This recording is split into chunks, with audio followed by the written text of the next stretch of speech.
Welcome to Your Yes-Filled Life. I'm your host, Brenda Winkle, educator, healer, speaker, guide, and fierce advocate for your yes. I help sensitive and successful men and women find, reclaim, and live from their full embodied yes. Through empowering you to understand your energetic hygiene, establish healthy boundaries, and heal your nervous system, you'll be able to create your yes-filled life and move through your days with more freedom, more ease, and more joy.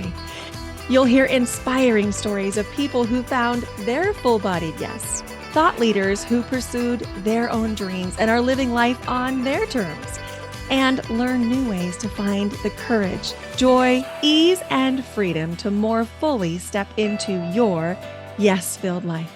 Say no to the good so you can say yes to the great. Join me on this journey to discover your yes-filled life. Whether you're looking to break free from the golden handcuffs, start a new business, find your dream job, or simply live with more intention and mindfulness, I've got you covered. Let's explore the possibilities together and make your dreams a reality. Ready?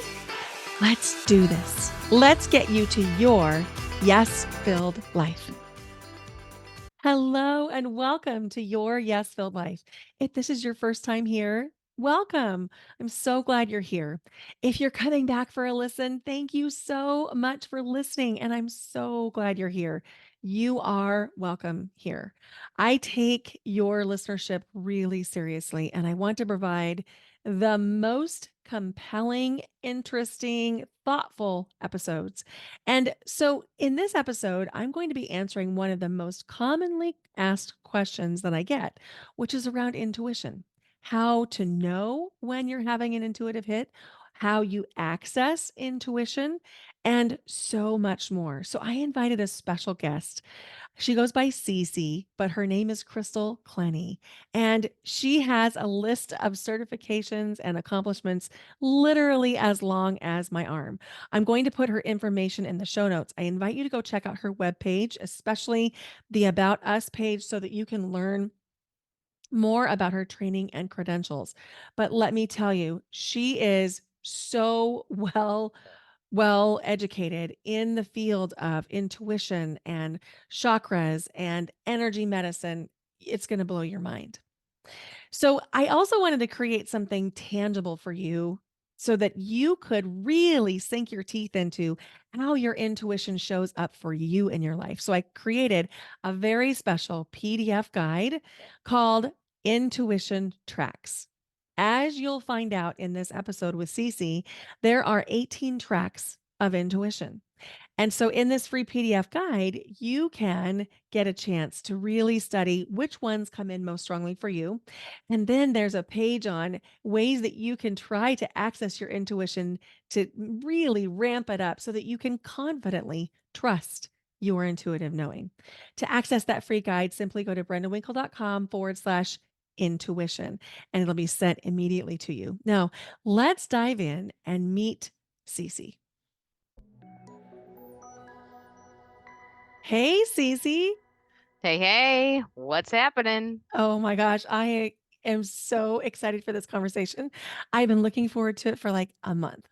At least for sure. Yes, I was so excited to see it on my calendar too. It's time to get into it. Oh, let's get into it. So this is actually the first time we met, but it's not because I know that we've been together in other lifetimes for sure. That much is clear. But then also we had this WhatsApp voice noting thing that we were doing for a while.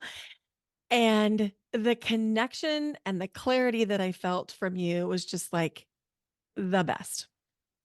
Yes, we definitely were hitting off on many levels there with the sound and then our own voices and then the people that we know in common and so forth and so on. So I'm so excited for today to happen for sure. Me too. So when I think about voice, I was a choir director for 26 years. And so the voice is Wow. something that I really think about. And I've noticed a change in my own voice since I started really doing a deep dive into energy work. And I would love to hear what you think about voice and the vibration. And I'll just leave it there. Okay, my goodness, that's such a that's such a huge, powerful subject.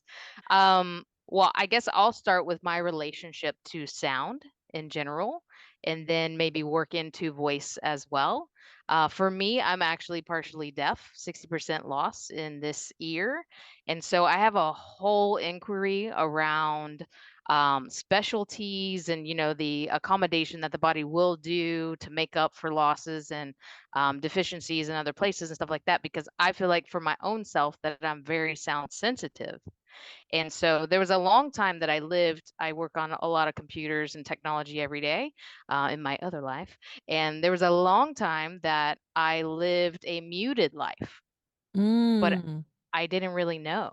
I didn't I didn't realize that I crafted my life to be muted with, the phone and the computers and the sound and the televisions and things like that, to just mute, mute, mute, mute. And I prefer silence in the car, Mm. even. Mhm. And so as I came to study sound, vibrational, natural healing, all that kind of stuff, really, really starting intensely in 2012, what I found is that I'm very sensitive actually to sound, which I'm like, oh, makes sense now that I put it all together, right? And since then I have come to learn that acoustical sounds are actually the ones that really alter my state of consciousness very quickly. So, have you ever experienced, just like with acoustical sounds, like either didgeridoos or drums or gongs or anything like that, that just like whoop, pops you out into some other kind of place? Yes, absolutely. In fact, I think that's what drew me into music is that I could go to some of those places in ways that nobody could believe, even as a kid. And I kept wondering, like, am I making this up? Is this in my Right, imagination? But right. no, it's real. It is real. It's so real, and entrainment and really just kind of finding the rhythm, but the body matching that rhythm and the brain particularly like matching that state. And then you just kind of like, boop, lose the grip on, um, I don't know if it's necessarily like the grip on the ego or like what that grip is, but in my mind, it actually feels like if I remember back to a drumming kind of journey that Raina was Mhm, holding for me. mhm, She was drumming, drumming, drumming, and we were just in a one-on-one session and using the drum, and then I couldn't stop moving, and then if I just kind of like if I surrendered even more into the movement of how my body was naturally wanting to go, and that was an agreement that my body and I were having on mhm, the inside, like you're okay. And then eventually it kind of came down to a hold that my mind was holding on to. And mhm, I saw that like kind of limitation. And it was really actually like a threshold or like a membrane that I got to experience directly. I couldn't see it, but I could feel it and I could sense that wherever I was going to or meant to go through this journey, that I had to kind of like release that threshold or allow that threshold to expand, however you want to see that. mhm, And so, sound is so pervasive when it comes to the body and the mind and where we can take our own selves, but also um, like, I was gonna say, like, where we could take our own selves out of, but also for me, it's kinda like where I can take myself into, that's like right. how deep into it can I actually go? And so voice, I have other stories about voice and sound too, but yeah, super powerful. Sound is a magnificent changing, healing tool. Absolutely. I'm also sound sensitive in different ways, and that's what made me a good musician, is that I am very sensitive to sound, and I could even hear overtones and voices and know how to correct that, and that was one facet where I was able to use the gift, but if there was dissonance, like something out of tune, or if something didn't sound quite right, or it was an out of tune instrument, it's like nails on a chalkboard for my nervous system. And Ah, traffic sounds can also have that impact on my body where so jarring. jarring, yeah. Mhm. And so I resonate with what you say about needing quiet. And so there are times when I can have sound around me, and there are times when I'm walking around with my AirPods and there's no sound in them. They're just there. to create a Block sound it all barrier. out. That's right. Yes. I understand that totally. I am not on an airplane without my noise canceling headphones. It's so exhausting, actually, if I don't have them. I just feel completely wiped out without them. Yeah, it's literally exhausting. So I have a client who was experiencing like she was going through her day, she was doing really well, and then by night, by the evening time, she was so cranky with her family. And we discovered it was a sound sensitivity. And when she got Yeah, some noise counseling headphones that she could wear even for 10 minutes, at the end of the day, it changed her relationship with her kids. I love that. Yep. More people need to know about it for sure. Absolutely. So one of the things that you said that blew my mind, and I've quoted you multiple times since, is about about all of the ways that we have access to intuition. Yes. Could you talk a Yes. little bit about that? Sure. So many ways. Yes, intuitive human is actually excavating how humans experience intuition through the body and what I call like the somatic signaling system or the somato signaling system, which is a way to say like, how does your arm light up or your heart space or your belly or your legs or your toe or your ears or your earlobe? Like, how does it work for you? And it's across 18 different paths of intuition. So we have six Claire paths, which people are most familiar with. And Mhm. then we have six empath tracks. And then we have six what I'm calling like niche tracks, which they're somewhat related in some way or other to the Claire tracks and the empath tracks, but they're also still just kind of sitting on their own, like telepathy. Some people could categorize that into claircognizance because it's a Mhm. mental kind of strength, mental knowing. But we're actually defining the experience of telepathy to be more present time happening right now, where claircognizance would be like something, some knowing from the past or Mhm. some knowing from the future that's not yet in motion, which is also another distinction between maybe somebody who's a dreamer and can dream about something like already in motion.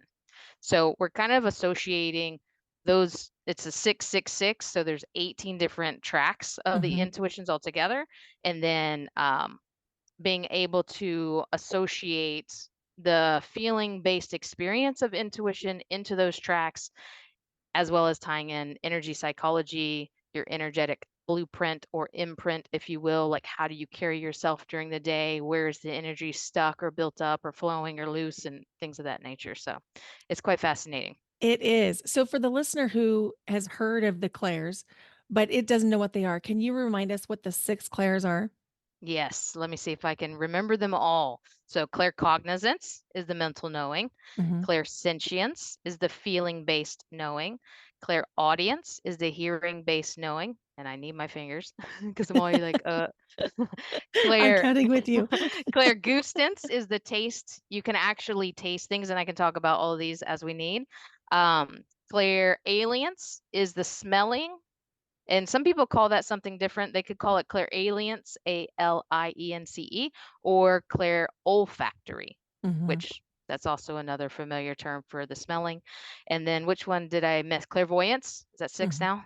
I That's think that's 6. six. Mhm. So that's the seeing. So the easy way to remember that is it's our five senses plus knowing. I love it. I love it. And I have a belief that we all have access to all of these if we learn to open those channels. Is that accurate? That is the popular belief. Yes, and I am in agreement with that. So at the end of every single interview that I do for people who are experiencing intuition in a really impactful, highly shifting way, that they cannot refuse that something just happened and it's intuition and it basically like wakes them up to themselves and to live a greater life.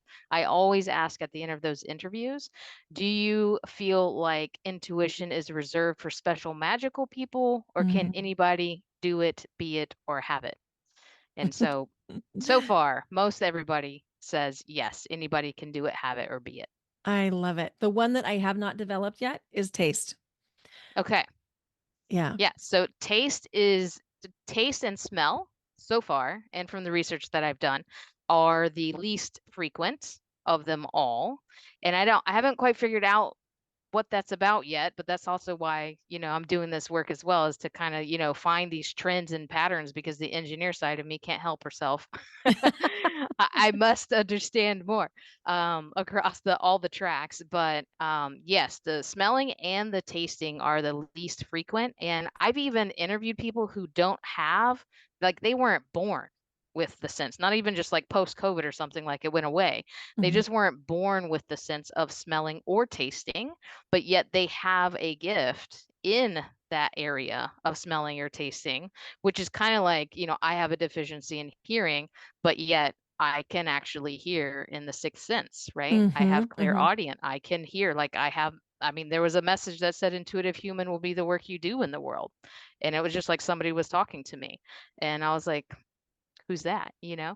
And so, Yeah. anyways, so it kind of does seem like wherever our deficiencies are, then that could be the gateway of the intuition. So if people keep that in mind, that could be something new and interesting to explore. Yeah, that could be really interesting. So let's talk about the 6 empathic tracks. What are those 6? Did I say that correctly?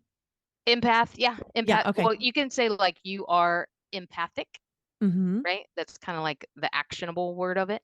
But yeah, empath tracks is kind of what we call them.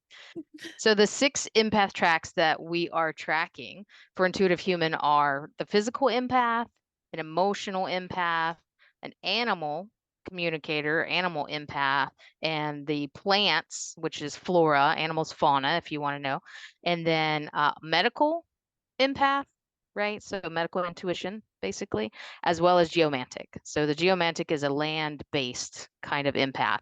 And do you want me to go through examples of kind of what they all mean? Because people, I think, are less familiar with I what each think one of those I means. think they are. Yeah, let's talk just briefly about each of those because I think that there are more people, more clients coming into my world that have one of those empathic abilities that and they're sort of shocked that it's actually an ability. They thought it Right. was a liability. Right. I love that. Yes, yes, exactly. Let's empower each other. Yes. And I kind of see these empath tracks as an umbrella, right? Like Mhm. this is your overarching method of and style, if you will, of your intuitive personality, right? And within that umbrella, you have the clairs that kind of come up underneath it. Maybe you have 2 or 3 kind of clairs, like you're a seer, you can hear things and you can taste things, but generally you're going to get the emotional kind of context of what's happening in the space first, and then you kind of cue in and focus, right? Like your camera's kind of coming into focus more on like which of those pathways is lighting up for you. And this Mhm. the same is true for like the niche tracks as well. I think those fall under the empathic umbrellas as well. So physical empath, I'm a physical empath. Hello. Me too. Excellent, nice to meet you. And what does that even mean? So for me, it means that when I walk into a space, I can tell if somebody has a headache. Mhm. But why? Because I can feel their headache. I didn't have a headache a second before. I entered a new space and now I can notice that I have a headache. And I'm like, well, is that mine? I learned to ask that question. Me too. And it was Yeah, almost by accident. I was like, because I was like, this doesn't make any sense. I'm in the room, I have a headache. I'm out of the room, I don't. I'm right. in the room, I have a headache. Is that Right. actually, is it even mine? Put your body in, you take your body out, you put your body in, and yes, Shake it all exactly. about. Yeah. Yeah, so that's the thing. So with the physical empath or the emotional empath is like when you are engaged in a new space, it's how do those things change? Do you now have a pain in your foot if you're a physical empath that wasn't there a second ago? And I had to learn for myself too to take a baseline and kind of Mhm. prepare myself actually if I'm going to walk into a space, check in with myself, ground, surround, ground, and shield, if you will, and then, now enter the space intently and consciously. And then recognize, maybe 30 seconds in, maybe 2 minutes in, what's here, who am I, what's not mine, and, keep Yeah, checking, keep checking. Yeah. exactly. And be curious. I went into a dance competition this weekend Oh, and I fun. walked in feeling great. And I got in there and I was like, I'm limping. Why am I Oh, limping? And it was not mine. It was not my ankle pain. that's so weird. Yeah. It's so I know, weird. it always surprises me. I'm like, "Gosh, this is so weird. Like, why did that happen?" And even when really powerful intuitive experiences, I'm like, "Wow, that was really wild. Like, I don't get it." But also I get it, like, who Right? could get it more? So yes, and dancing actually is so fascinating, being a physical, and I imagine being an emotional empath too, but a physical empath when and partner dancing, when you're Yes. connected with somebody else, it does not matter the gender, the sex, the tone, like whatever, the body tones that you're connected with, Mhm. you are in their field, they're totally in your field, and you're just like, whoa, like so much information coming in It that is. is really powerful. It's been very powerful. It's been really, really good for me to understand masculine and feminine energy. We could go on days for that. We Yes. could. Maybe if there's time, we'll Maybe we come will. back. Exactly. Multiple episodes. So that's a little bit about the physical empath. The emotional empath is somebody who, is like massive caregiver usually in the space, like massive mama bear in the space, papa bear in the space, binary bear in the space, Mhm, whatever, mhm. that, they're the caregivers basically. And they can tell across the way less of a physical impression, but more on the spectrum of emotions, like who's sad in the room, who's angry and hiding it, who's hungry and doesn't feel like they can say anything, who just feels like either like totally squashed or totally like open and accessible to the world and all that kind of stuff. So an emotional empath is more nonlinear.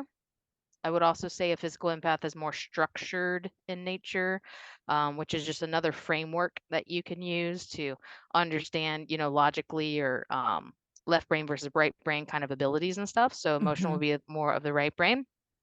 And then the animal empath is somebody who, I mean, basically it's like the animal's mouth is moving, like Right. they understand the animal.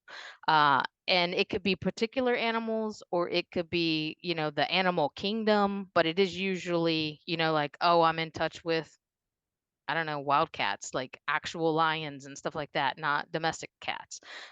It could be, I knew somebody in Mexico who was definitely, totally like tapped into as an animal empath to wild cats, panthers Mm, specifically. mhm. So that was fascinating from my perspective and my viewpoint of like, oh, how do you communicate? How does that work? How do you know what they're thinking? How do they tell you? Does it like flashes of information? Is it actually like, if we're thinking of that like umbrella and all the layers kind of fit under the umbrella, Right. are you like hearing them talk to you? Does it sound like a real voice or are you having images and they're communicating through images? Because there's definitely people who get the impressions through images and stuff like that. So that's a little bit about the animal, and then the plants. The plants would be like the tree, Mhm. kind of talking. I actually had a tree encounter one time, and you guys, like, I do not do drugs or plant medicine. I don't drink alcohol. I don't smoke. I'm a sober, clean living chick. And for sure, this tree was like, "Hey, come here." Yeah, I've got something to And tell you. Yeah. I know. I was like, "What? What?" And nobody was around, and I was like, "Come on, like, no, you're not talking to me." And then it was like, Come here," and I was like, "Okay." And I mean, that's even brave, right? To Mhm. also like notice like you're not actually crazy. You have a sound mind, you have a sound body. You are kind of being talked to by this plant, and somehow some way that's how my filter was, is like, "Hey, can you come here?" And Mhm. so anyway, so we had this conversation and it was amazing, that's a whole nother story. But that would be like kind of plant communication. And of course, they have all these devices and stuff where you can attach to the plant, speaking of sound, where you can hear the tones of the plant, which is also kind of interesting, fascinating. I have many questions about that. Um, but then the last two empath tracks are medical intuitive, which I think is a little bit of a branch off of physical, to Mhm. be honest with you, because I feel like, there's information there with the physical body, and somehow I feel it differently. Like that the medical Mhm. knows like that there's, like sickness and disease, and where a physical empath is less specific. For me, the physical empath is something that I feel. I can feel it in my body when Hmm. somebody else is having a symptom, and with the medical, I see it. So I can see and it's not like I can see through a body, but I can see an organ that is a different color than the rest of the organs. Interesting. Yeah. Interesting. Yeah. Or it scares people a little bit too. So I learned not to talk about it very much when I was a kid. Well, talk to me all you want about it. I think it's fascinating. Well, I say interesting because I'm just like, yeah, like I wonder, if people who are physical empaths and medical empaths, because I don't think everybody is both either. Mm-mm, I don't think You so can either. just be one and not the other. And in the particular ways that you're talking about, that you have the different, perspectives, like you see this one, but you feel this one. And, really like how all of that works. I wouldn't say that I'm necessarily a medical intuitive, but I can definitely just on like flash view, somebody comes into my field, Mhm. I just kind of like lay this blueprint of structural stability on top of them somehow, and it happens like lightning speed. And I'm like, oh, like left knee's out, right shoulder, ear or something like that. And it's just like Yes. this influx of structural accuracy or something like that that's against the blueprint, meaning the blueprint that is perfection, right? Mhm. Of how the body could be or should be. Yeah. How does mine come in? I don't know that there's a blueprint, although there must be a blueprint because I'm seeing a different shape or color. So Mhm. there I must be measuring against a blueprint. I'm gonna have to slow it down the next time I try. Right? Yeah. Yeah, it'll be fun. It'll be fun. I love that stuff. And then the last empath is the geomantic, the land-based empath. And the best use case I think I have for that is to be able to know something about the location that you need to be, are, and it's like the same idea that you could never know this information without it just being known to you Mhm. intuitively. Mhm. You didn't research it. You can't like discern it just by looking around, things like that. It's just something about this place, this location on this planet, and maybe other locations out, in the universe or universes. And so, somebody that I interviewed one time had a geomantic experience where they would have these visions of this, European based place. And so we got into her experience, and basically it was like she had this vision, like, way before having landed in this place that just kind of like, doot, doot, doot, doot, everything orchestrated her to be there. And then all of a sudden she's like, whoa, I already had this vision that I would be here doing this thing and in this mode. And now, it's lived out, but it wasn't a dream and it wasn't a daydream, but it was a more like knowing exactly of this place, this location in Europe, and that being like very alive in her system. Mhm. And then she ended up going there, and it was just like, it was like putting the key in a lock, basically. So cool. Yeah. Yeah. Okay, that's amazing. So we've done the 6 clairs, we've done the 6 empathic tracks, and then you said I think you called them niche tracks. Niche, yes. Okay. Niche, yes. So the niche tracks, basically, once again, it's those tracks that are so still powerful and impactful, and they're not quite, any of the 6 clairs. They're not necessarily the empaths because those are kind of more broad. So the niche tracks that we are tracking are dreams, super important. Many dreamers in the world, and dreams are different than clairvoyance because of many things, actually. And then I was like, should I go there? No, no, no, we'll go back. And then the next one is like I kind of lump together like sound, vibration, frequency Mhm. because they're not the same, but they're, you know, Related. familial. Yeah. Yeah. And then telepathy, we already mentioned that and how that's different, I think mostly based on time, meaning present time versus past or future. And then channeling, mediumship, Mhm. which I think there are definitely nuanced differences even between those two, but again, with the family thing.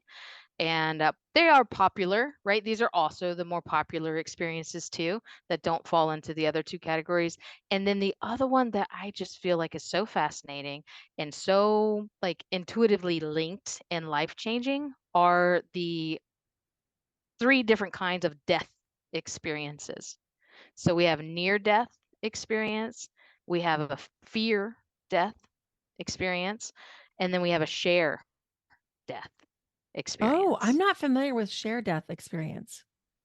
T Shared death experience would be like if somebody was near you and they were dying, and you somehow experienced everything that they experienced, but you didn't die. Okay, that makes sense. Hmm. And however that happens, fascinating. Um, and then fear death is that you think that you are actually going to die, like maybe the plane's going down or something like that. So all these experiences come online. And then near death experience are similar, but fear death is one. And again, these are nuances, right? Because I get Mhm, into that. Um, the fear death is like, oh, I'm afraid I'm going to die, and the near death is would be like, for example, if you are on an operating table and you actually, your heart stopped beating, right? But then you mhm. came back. So I feel like that there's, definitely like nuances because you're in the table. Maybe you are having a fear death experience, but actually, like maybe you're in the anesthesia and all that kind of stuff that, and you like textbook kind of die and then you come back. I think that that's different than if I'm going down in a plane. Yeah, I would agree. Hmm. So, from your research, and I want to hear more about your research because I want people to be able to find you and follow you and learn from you. In your research, what percentage of people have these abilities? Well, what I've noticed is that it's culturally appropriate if you kind of grow up in a culture that allows and accepts that you have these abilities. So if we're talking, the Latin cultures are like more open to those experiences. And I actually lived in Mexico for three years full time. So that was a wonderful learning and exposure to that culture and experience of intuition and everything. Um, but when we talked about the United States, right, the culture here in the United States and, our roots, I won't get into the religious necessarily roots, but, we don't actually grow up with that exposure as much. And Mhm, we've, kind of been programmed to come out of that exposure. So I actually feel like for the United States focus, we don't have as much permission that mhm, we could have that many parts of the world do have.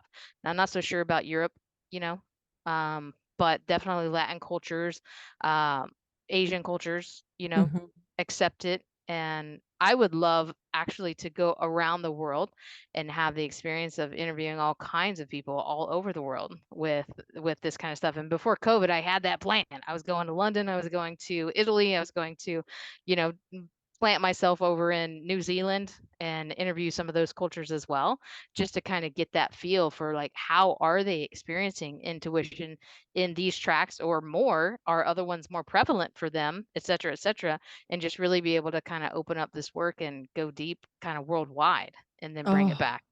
that's fascinating. I hope that you Hmm. get a chance to do that. Thank you. Thank you. Yeah, that's amazing. And from my experience working with people around the world and traveling, I would agree with what you're saying that it is not as permissible in the United States Hmm. unless unless you're a medium or a psychic or you're giving tarot card readings or something like that.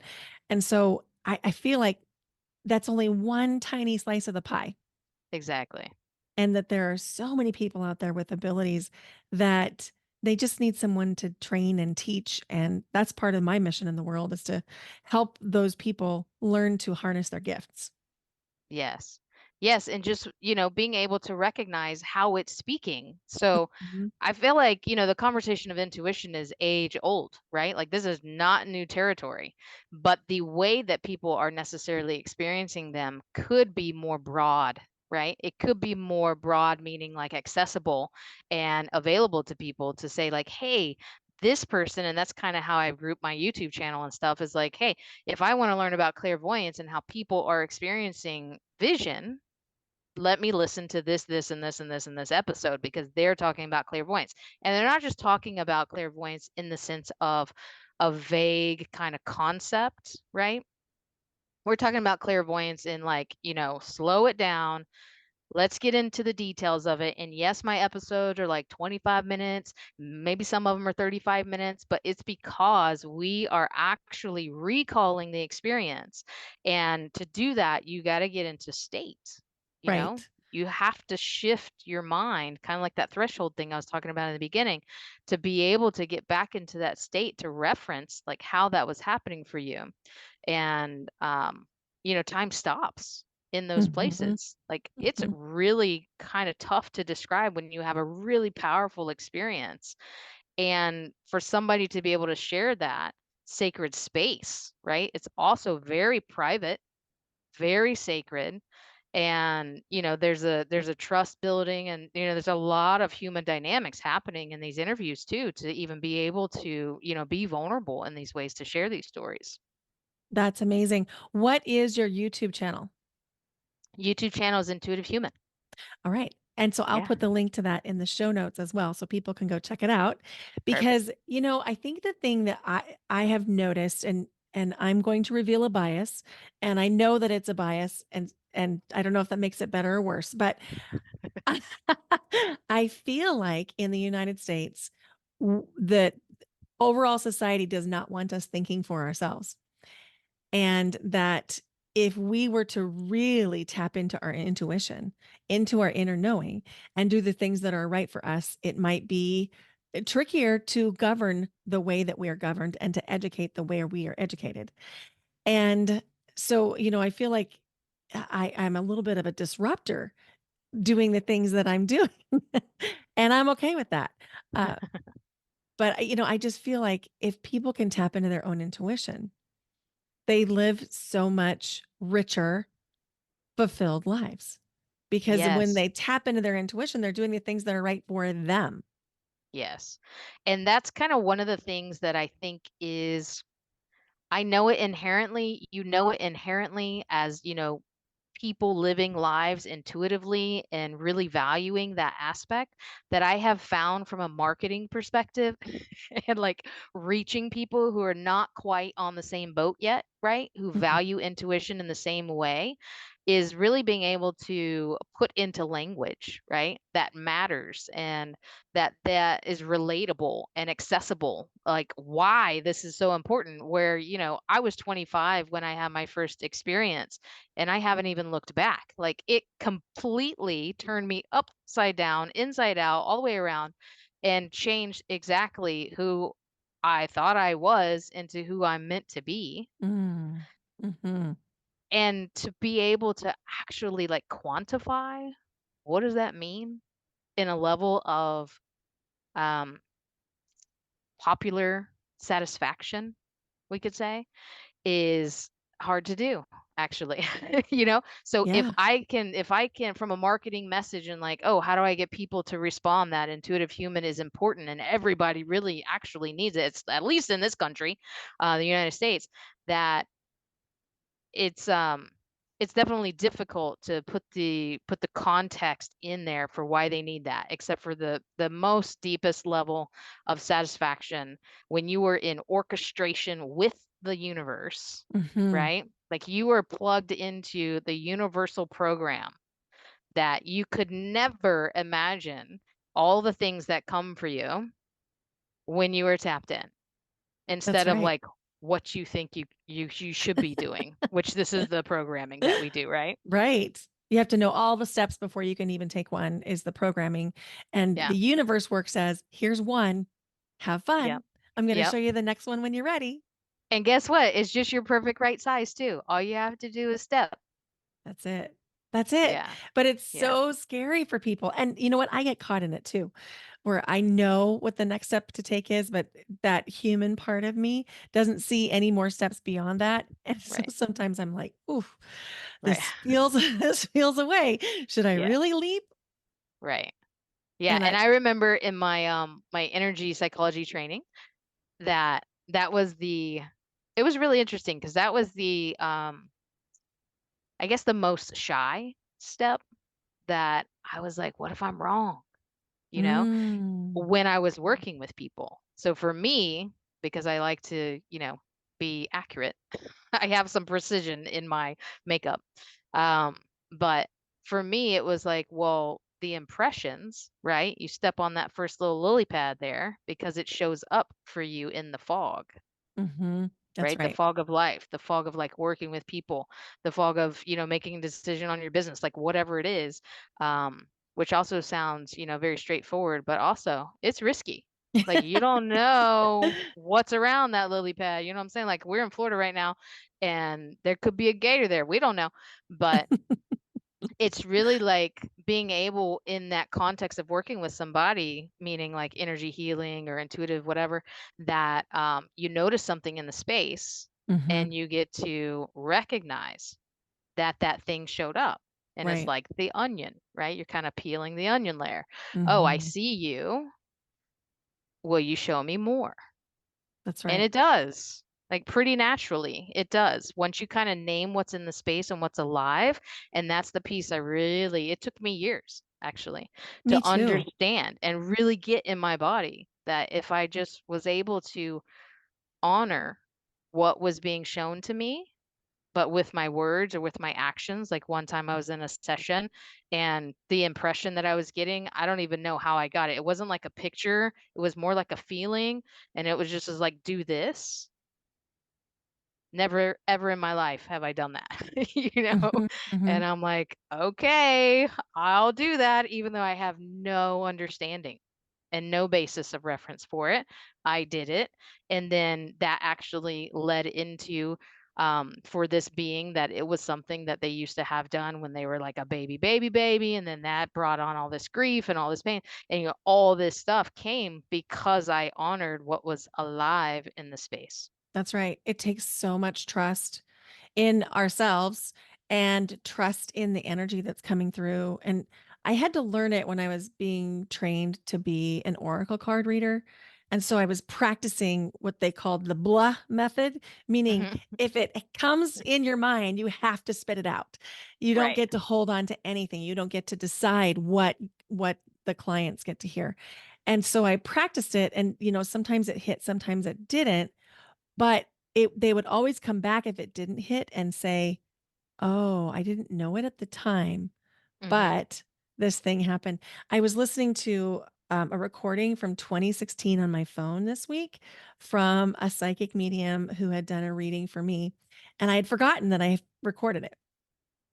And at the time, I remember thinking, "Not all of this hits, but I know it will, I just don't know when." Well, guess what? The day that it hit was this week. I Nice. was listening to all of it going, "Oh Wow. my gosh, everything was accurate, everything."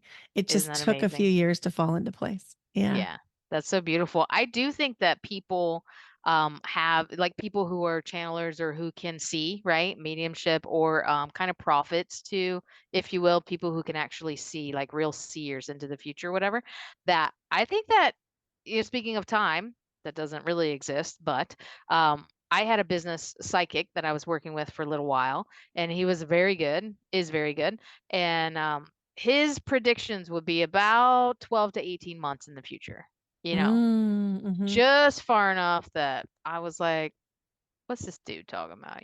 But I already felt him the first 3 seconds, on the phone with me the very, very first time that we connected. And I felt him in my system already. And I was like, uh-oh, where are we going now? So I knew he was working with something. And for sure, yeah, as it worked, I worked with him for about 5 years and kind of around the 2016 range.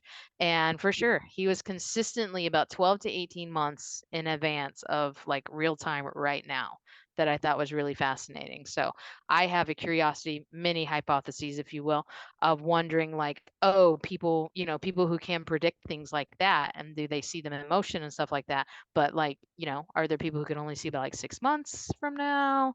And other people are like 5 years from now, like Nostradamus, like Mhm, all that kind mhm. of stuff. Like, what? So it just It's blows my mind. amazing. So, Yeah. if somebody's looking like, let's say somebody doesn't necessarily trust their own intuitive abilities, and they Mhm. wanna work with somebody who has intuitive abilities, what kinds of things do you find mark someone as having high integrity, authenticity, and trustworthiness? Okay. High integrity. authenticity, and trustworthiness. Mhm. I mean, I like the what do they call that medical thing? Oh, The spiral Cadassius? medical man. Ca I think so. Yep. It's like do no harm, right? mhm. So the ones who have that center of do no harm and heart for service, I would say are of the lines of integrity and trustworthiness and service oriented nature Mhm. that would be in the helpful mode, I love that. not not necessarily there's not a desperation, right? Like a Yeah. hungriness, and you can feel that if you pay attention. And everybody has felt this. Everybody, if you're an alive human, you have felt hunger, right? Mhm. Mhm. There is a desperation in hunger.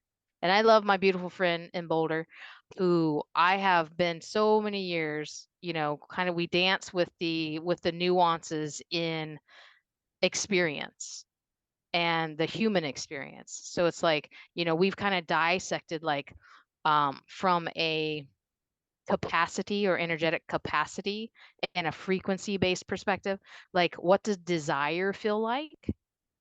And then Mm. what does like sensuality feel like? And then what does hunger feel like? And how closely related are they? But Mhm. also how distinct are they? Mhm. And how do you experience it? And how do I experience it? And, things like that. And then other people, the collective experience as an overall. And I think there's generally an overt generalization of experience that is not true for everybody. you I would know agree. that Mhm. that's why I want to do this work, to be like, well, how do you see, sense, feel, taste, hear, whatever? And then how's the other person? And then now there's like, maybe there's 50 ways people actually experience vision. And what are those 50? And it's not just limited to that, because the things that we think we know, we become closed off to. So there's always constant inquiry, always constant exploration about how does the seeing vision work? How does the feeling sense work? And then also, the combinations of any of those. Don't Mm. get me excited because I'll keep talking. This is amazing. Yeah, it's so interesting to me because when I was a kid, I had a lot of ability, a lot of these empathic abilities. I had most of the clairs, and I turned it into people pleasing Okay. because I could see that it scared people.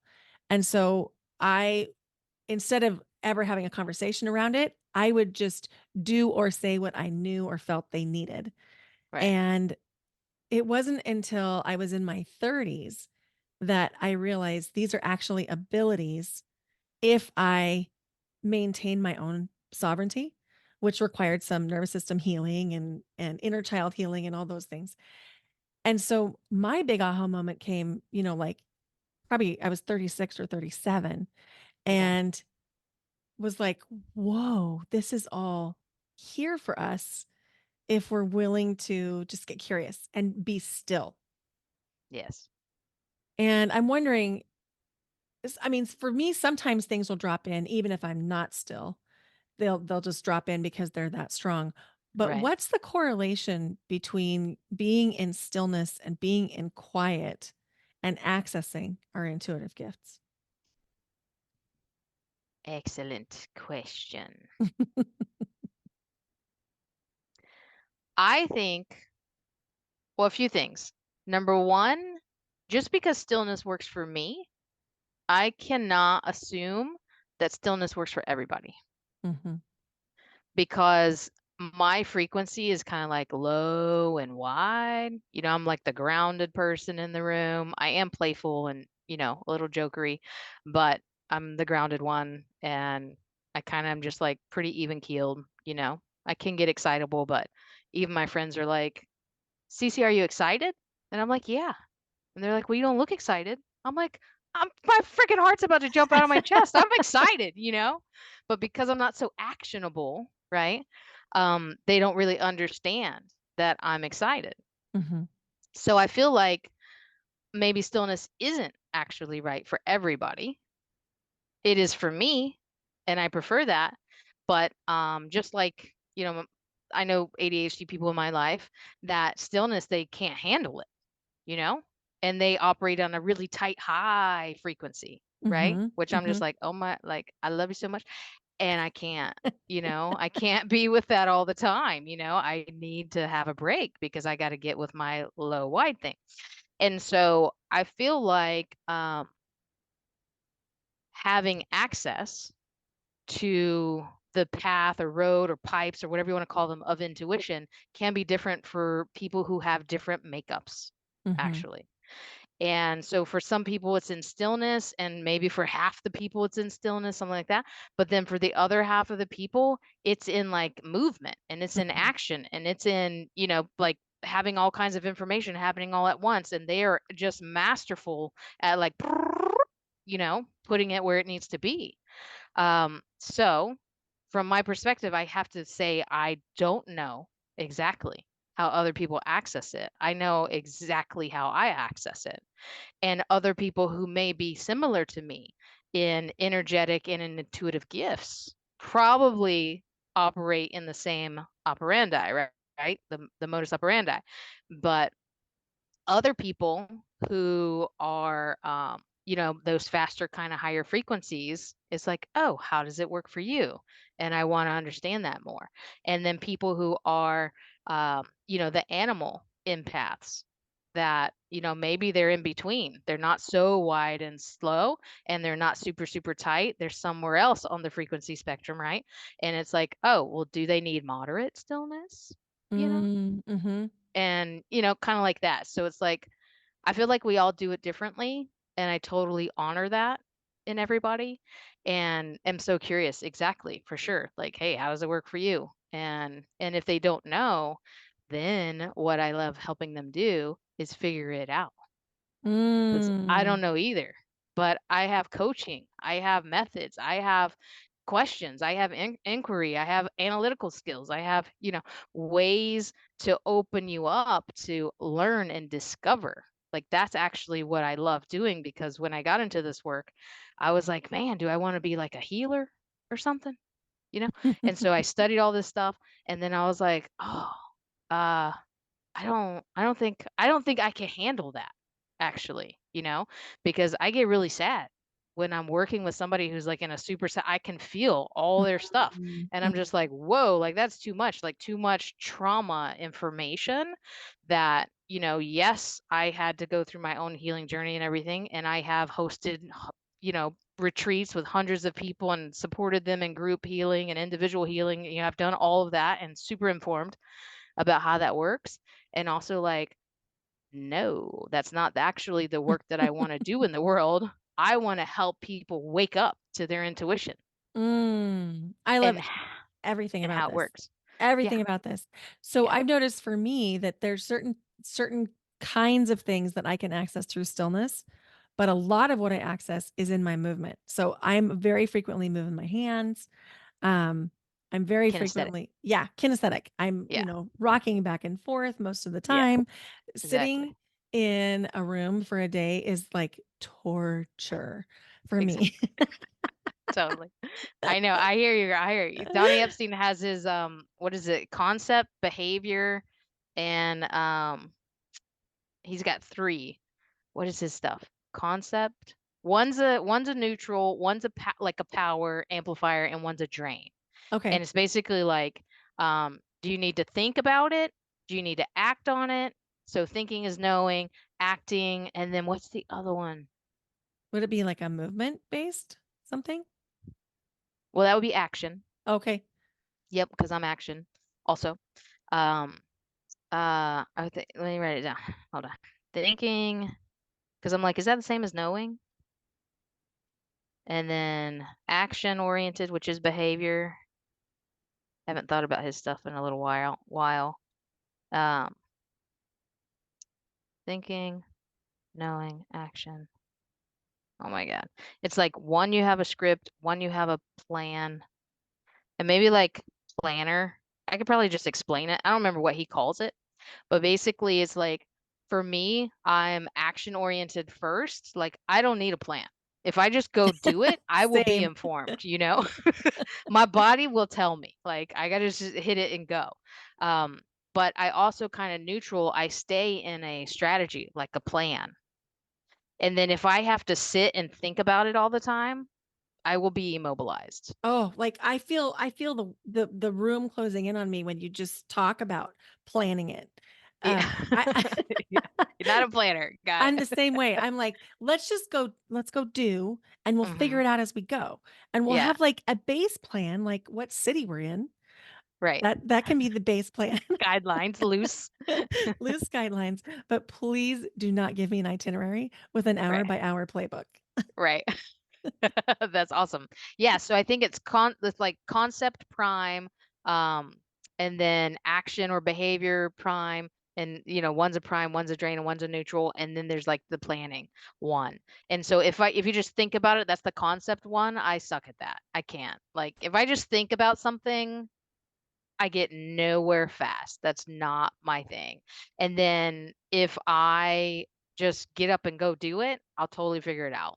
Just like even sometimes with some of the work that I do, I'm looking at this problem and I'm like, huh, and I'm just thinking about it and I'm like, I got nothing. And so I open up a spreadsheet and I start typing and then everything lays out in like 2 seconds flat, you know? Because Yeah. for me, I stick like in the strategy and having some kind of like structure. Um, I think it might be called structure. That's the one. So behavior prime, structure prime, or concept prime. Which one are you Mm, prime? Which one are you neutral? And which one is a drain? So mhm. that's actually really helpful. So your structure drain. Don't Yes. give her a plan, y'all. Your behavior prime and your concept, if you have the general Mhm, idea, you're good to go. You that's just it. kinda hang out. Yeah. If somebody else wants to plan it and think about it and do all that detail stuff, I'm Right. okay. Like, that's fine with me. I may not do it with you, but but Right. but it's fine for me. But for me to do it, Yeah. oh, no, Not I can't. happening. I can't. Yeah. I want Yeah. to. I admire people who can. And I Right. have some good friends who are that kind of personality, and it's really nice to have them in my life because Right. they'll remind me like, "Brenda, slow down. You don't have Exactly. any plan yet." And I'm like, "Oh, I guess not." Some of us don't need a plan. That's That's right. funny. That's right. Yeah. Cece, Awesome. where can people find you? Well, these days I'm living in Florida, but you never know where else I might live. But online, you can find me on Facebook as my name, Crystal Clenney. I'm also on Facebook as Intuitive Human.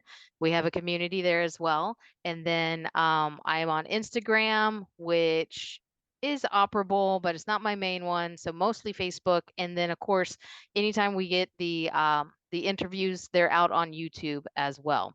And so we are finishing up right now. I think we're on 15 out of 20. So excited. Post production on the last round of interviews we did in San Miguel de Allende in Mexico. Ooh. So our interviews with our intuitive humans living their life intuitively and sharing their experiences about how intuition works for them. Amazing, amazing. I'll put all those links in the show notes. And before we close, I just have one last question. Okay. What is one thing you either did or did not do that brought you to your yes-filled life? Okay. So the biggest thing that I did that brought me to my yes filled life was when I had the sporadic awakening experience at age 25. I went after that. Like there Mm, was no stopping me. I basically that happened. I was living in Florida. I grew up here in Florida. And I was living here at the time on a business trip that happened on the business trip in Atlanta. I came back to Florida 2 months. I was out 2 months only to just kind of, figure out what was happening and where I was going. And I actually just returned only 2 years ago. So I was gone for like 20 years after that. It was awesome. amazing. Yeah. Thank you, thank you, thank you for being here today. I really Thank you. appreciate this conversation, Me and I too. can't wait It to was have you amazing. back where we can talk more about all these things and then the masculine and feminine stuff. That might be Oh my fun gosh. someday. Absolutely. And mom's intuition, dad's intuition, like I'm here for it. Let's have those conversations for sure. That's wonderful. Let's And thank you do very it. much for hosting this podcast and have me on here. And I'm very excited for what's next. Me too. Thank you so much. Uh, Wasn't that an amazing conversation? I really, really appreciate Cece, and I'm so excited to continue the conversation with her and to learn more about all of the different kinds of things that we discussed, including uh, feminine and masculine embodiment, including the masculine and feminine energies, and so much more. I put her information in the show notes, so go be sure you connect with her, as well as her website for intuitivehuman.com. And she has her Facebook page, her Facebook group, her Instagram page, and her YouTube channel. So go connect with Crystal. You will be so glad you did. And if you want to figure out how your intuition comes in, how you can strengthen it, how you can really learn to confidently listen, feel, hear, know, taste, and smell your own intuition, go download that free PDF guide by going to brendawinkle.com/intuition. And I put the link in the show notes. Yes to Me is back June 18, 19, and 21 from 9 to 10:30 a.m. Pacific, all 3 days. People sign up for this challenge because they want to reclaim their inner selves. In fact, a lot of people say simply that the work that I do in Yes to Me helps bring them back to them. In fact, one person said, "You help me find me." And that's the goal of Yes to Me. You will learn to stop people pleasing and start listening to your inner knowing. To register, go to brendawinkle.com/yes to me. That's YESTOME. It could be the most important thing you do all year. And yes, there's a replay. So if you can't join us live, you can sign up and register and still watch all the replays. Thank you so much for listening to Your Yes Filled Life. If you loved this episode, would you please go leave the podcast your 5-star rating and review? And if you really loved it, would you please share it with a friend? You know, my research tells me that up to 30% of the population has empathic and sensitivity and abilities in the fields of intuition. And so that means there are 3 out of every 10 of us that have these kinds of abilities, but I don't hear 3 out of 10 of us talking about them. Let's take away the stigma around intuition and share the knowledge about how we can better access and learn to trust our intuition. The whole world will benefit when we do that. Thank you for being here today. Thank you for listening. Bye for now. Until next time.